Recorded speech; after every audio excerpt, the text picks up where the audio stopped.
নমস্কার বন্ধুরা, আজকে আমি আরেকটা রেসিপি নিয়ে হাজির হয়েছি। আজকে আমি বানিয়ে দেখাবো সাবুর পোলাও। এর জন্য প্রথমে কড়াইতে 2 চামচ ঘি দিয়ে দেব। এর মধ্যে দিয়ে দেবো কারি পাতা, দিয়ে দেবো আলু,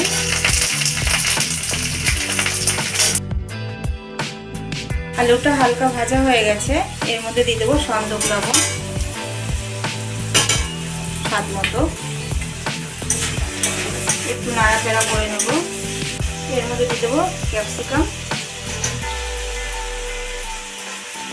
আগের থেকে টুকরো করে রাখা ক্যাপসিকামটা দিয়ে দেবো। আর একটু ভেজে নেব।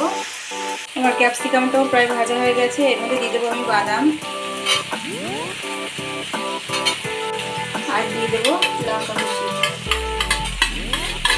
আর একটা কথা বন্ধুরা, এখানে আমি সন্দক লবণ দেখিয়েছি, আপনারা চাইলে এমনি লবণও দিতে পারেন। এটা মেনলি আমি একাদশীতে বানাই, ওই জন্য আমি সন্দক লবণ দিয়ে দেখিয়েছি। এখানে আমি বড়দানার সাবু ব্যবহার করেছি। সাবুটা প্রথমে আমি জলে ভিজিয়ে রেখেছি 1 ঘন্টা, তারপর জলটাকে ঝরানোর জন্য ঝুড়িতে ঢেলে দিয়েছি। এখন আমার সবজিটা ভাজা হয়ে গেছে, এর মধ্যে আমি সাবুগুলো দিয়ে দেবো।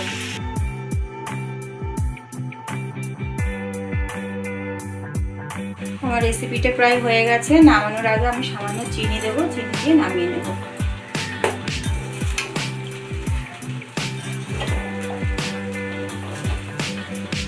রেডি হয়ে গেছে সাবুর পোলাও।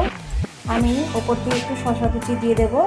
আপনারা শসা কুচি দিতেও পারেন, নাও পারেন।